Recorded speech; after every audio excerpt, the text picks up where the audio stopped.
I'm going to talk about something that I feel very strongly about. Boise State, Southern Utah, Utah State, University of Nevada, Reno. Universities that voted to forfeit their games against San Jose State in volleyball. Why? Why?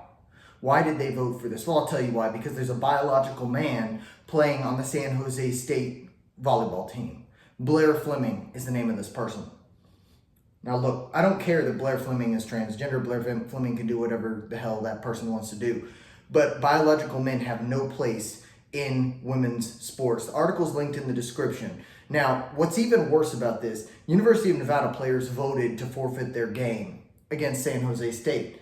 The university said, nope, we're doing it anyway. We're not going to allow the players to vote out of this. Well, this is important because check out this clip. Fleming, Danielson does well to keep that one alive. Fleming, Danielson on the receiving end of that one. She pops up, letting everybody know she's all right. Yeah, Danielson's been making some impressive plays just in that one rally. But yeah, going back to what you said about... Did you see that spike to the face? This is why these teams are voting against this. They're saying they don't want to be part of a game where women are being discriminated against by allowing biological males to go against them in this way. They are liable to be injured like this. Let me explain something to you. As somebody, I've been an athlete for a long time. I've played semi-pro football. I've competed in powerlifting for a while. I've won powerlifting meets. Now look, just before I came in here to record this video, I ran a mile in 6 minutes. I'm 5'10", I weigh about 195 pounds. Earlier this week, I bench pressed 320 pounds. I squatted 505. I can deadlift about 530. Why am I telling you that? It's not to brag. The reason I'm telling you this is because I am someone who's not a conditioned athlete right now. I'm not currently training to compete in anything. My wife is a competitive bodybuilder. She trains longer than I do. She trains probably harder than I do, if I'm being honest. And she's been in that world of fitness and bodybuilding. She's working on her pro card right now, but she's been doing that, since she was in high school. Her max bench press is 115 pounds. Compare that to my 320. Her max squat is 225 pounds. Compare that to my 505. Her max deadlift is 265. Compare that to my 530. Do you see what I'm saying? Women are not made to carry the same amount of muscle as a man. Women are not made, and that's talking about competitive athlete females. It doesn't matter. When you take a male and a female and you run them through this level of college strength and conditioning like these volleyball players are, you're liable to get hurt. And that's why we separate these sports. This makes me really angry. It makes me really angry because there's no way that these women are getting a fair shot when we're allowing males to compete against them. Remember during the Olympics when there were two people who failed for T levels and were presumably biological males boxing females. Do you remember what happened? It beat the crap out of that girl in one round and she forfeited. She gave up. She couldn't do it. Men own the world of competitive sports. They just do. How many people watch the NBA and the WNBA? I know with Caitlin Clark, people have watched the WNBA a little bit more, but the WNBA still doesn't survive without the help from the NBA, giving them money to keep the whole machine going. They subsidize the WNBA. The reason for that is that it's not that, females can't compete with each other and they can't do these sports. It's just that the physical feats that men are capable of because of their testosterone levels, because of the hormones in their body that they're born with, because of the way that biology is, it's just a lot more fun to watch. Everybody watches the NFL. Who watches the female football leagues? Can you name one? The only one I can think of is the Bikini Football League, and I only know of that because I had a professor who was married to a player in there. I've never seen a game. I don't know any of these leagues, but that's because this world of contact sports, this world of physical prowess belongs to men. And by that, obviously, I mean like women have their own sports, but the realm of physical strength and conditioning, men own it. Men are just better at it. And that's no fault of women. That is because of biology. I get really riled up when I see this, especially as the father of a daughter. You know, do I want a world where, because I want my daughter to be an athlete. I've been an athlete for a long time. I want my daughter to be able to do that. And if there are biological males competing where she's going to be competing, not only is it unfair for her, but it's also dangerous for her. You saw that video with the spike to the face. Think about the oomph that went into that. It is completely unfair and off limits in my mind. I think these girls who are forfeiting their games against the San Jose team are very brave, and they're doing the right thing, and they're making a statement. There needs to be a huge movement against putting biological men into women's sports. Look, nobody cares if you're trans. I don't care. Do whatever you want. You're an adult. I don't care. Stay the hell out of women's sports. It doesn't matter that you're on puberty blockers or whatever the hell else you're on, the hormone blockers. I mean, not puberty blockers. You've already through puberty, but it doesn't matter that you're on hormone blockers. It doesn't matter that you're on estrogen.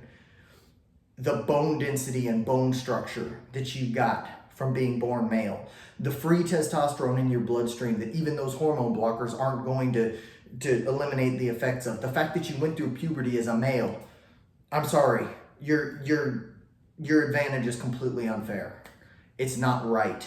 It's not right at all. You can carry more muscle than these girls can. Your bones are stronger. Your bones make stronger levers and better tendon connections from the muscle to the bone. You're biomechanically advantaged, and there's nothing you can do about it. It's not your fault. I'm not saying that you're a bad person because of this, but what I am saying is that you can't compete against girls. I'm sorry. The option for a transgender athlete, in my opinion, ought to be either compete with your biological gender or compete in a third category. But biological men, if a biological woman who's transitioning to a man wants to play in a man's sport, I still think that's not a good idea. You're probably going to get hurt. But at least you're not giving yourself an unfair advantage. Now, there's always outliers. There's females that are freaking crazy athletes, and I've seen them. I've met a lot of them. In fact, I knew a basketball player who I'm not sure if she's still alive, actually. She was diagnosed with breast cancer when she was playing at Syracuse. But I was a friend. We were friends for a while because we went to the same community college. Her name was Tiana Mangakaya, and she was a professional Australian basketball player, and then she came to the U.S. and played in college, tried to go to the WNBA. That didn't work out. She went back to Australia. While she was at Syracuse, she had breast cancer, and they treated it, they thought they beat it, and then it came back. And so I'm not sure if she's still alive. I haven't checked up on her in quite some time. And it was a couple of years ago when the cancer reemerged, from what I heard. We were friends at one point, though, and she was good. She could come up and play a game of pickup basketball with the guys. All of us, the football guys would go out and we'd play ball. And she could come out and hoop with us a little bit. But when it came to the male basketball players, not a shot, not a friggin' shot. And when we were hooping, it's like we're not gonna put our body on her. We're just not gonna do it because that ain't right. She would sit outside and shoot threes. No way she's going into the lane because there's too many bodies in the lane that are way bigger and stronger than her, right? But there are outliers. She could shoot the ball pretty dang well, and she could play a little bit. We still gave her a little bit of a But the point that I'm making is that when you start mixing males and females, you're giving it a very, very, very unfair advantage to the ones that are biologically male. It's not right. These girls don't deserve this. And big props to these girls in the Mountain West Conference who are out there forfeiting these matches and saying, we're done. We refuse to play the game. We're not doing this. Good for them. I mean, I stand with them 100%. It infuriates me that this is even being allowed.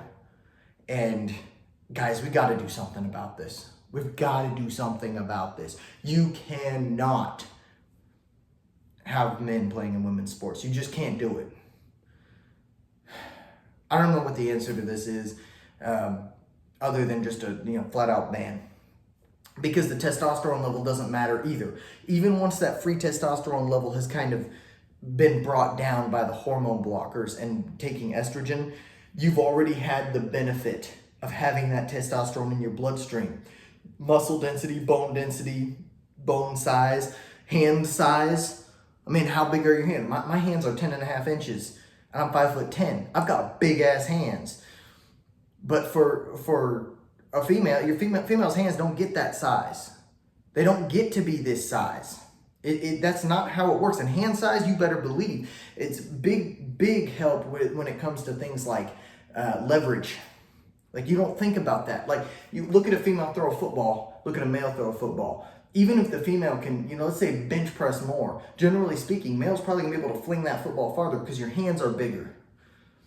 It's just like the biomechanics of being a biological male are so offsetting to any skill that a female might have. I mean, it's unbelievable. Do you remember when the Australian Olympic team went and played against like they were trying to prove a point? They played against, like, I don't remember if it was high school or middle school. I think it was high school boys, and the high school boys beat the crap out of the Olympic team. Like, that's the difference, man.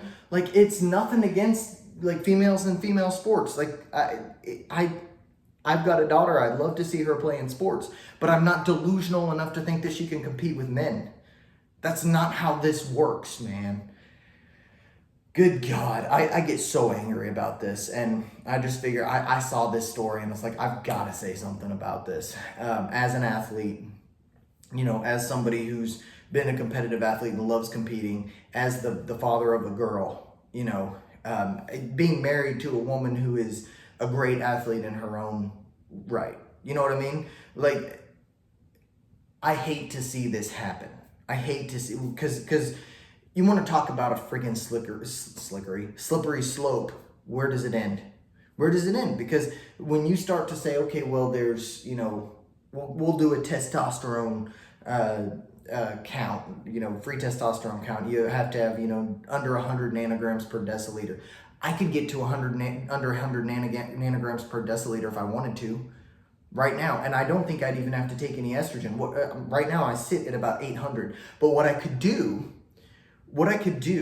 is deprive myself of sleep, not eat properly. I could drop myself down real fast, maybe not all the way under 100, but I could get myself pretty damn low. So that free testosterone, and even then, it wouldn't matter. I'd still have the bone structure. I still have the muscle size and strength. Like, I would still like physically be more fit than most professional athletes who are females. And that is the reality of it. Like, you can't put men and women against each other, and there's no test that's going to truly equalize it. Like I said, free testosterone is the only one that people have been using, and it doesn't matter. Free testosterone does not friggin' matter. In fact, boxers and MMA athletes who are, like, on super severe cuts trying to make weight, there's a point in there where their T levels crash, just absolutely freaking crash. And it's the same with bodybuilders. Like, if you look at free T levels in bodybuilders, like, right at showtime, like, if they weren't running massive stacks of freaking gear, then their T levels would be next to nothing. And when they come off cycle, their T levels crash. Their T levels are next to nothing. Like, that's why you don't cruise and crash. You got to be, real careful about how you mess with steroids as a competitive bodybuilder. I'm not a bodybuilder, I don't run gear, but I know that that's how it works because I've got a degree in exercise physiology. The point is, there are so many factors that you just cannot account for, and men have no place in women's sports. And I'm going to run through them one more time. Leverage, bone length and size, bone density, muscle density, lung capacity, hand size, foot size, muscle capacity, like the capacity for muscle growth, ATP generation, the density of nuclei in muscles. I mean, we're getting into really esoteric stuff here, but I'm trying to demonstrate to you that there is no way to equalize this. These are all factors that, I'm sorry, your gene expression is the one that determines this. And even if you're on hormones, it doesn't account for this. It doesn't. So, I mean, this is kind of a rant, and I'm sorry that it's just a rant, but when I see stories like this, it makes me so angry and makes me fearful for my daughter that she's not going to have a fair shot at being a competitive athlete herself. We've got to change the culture. We've got to make it known that we're going to stand up for our girls. We're going to stand up for our daughters. And we're going to make sure that things are fair for them. And that they don't have to go and forfeit every single game because there's a trans person playing on the other team who's got not only the capability, but a pretty fair chance of significantly hurting them. That's about all. I'll talk to you later.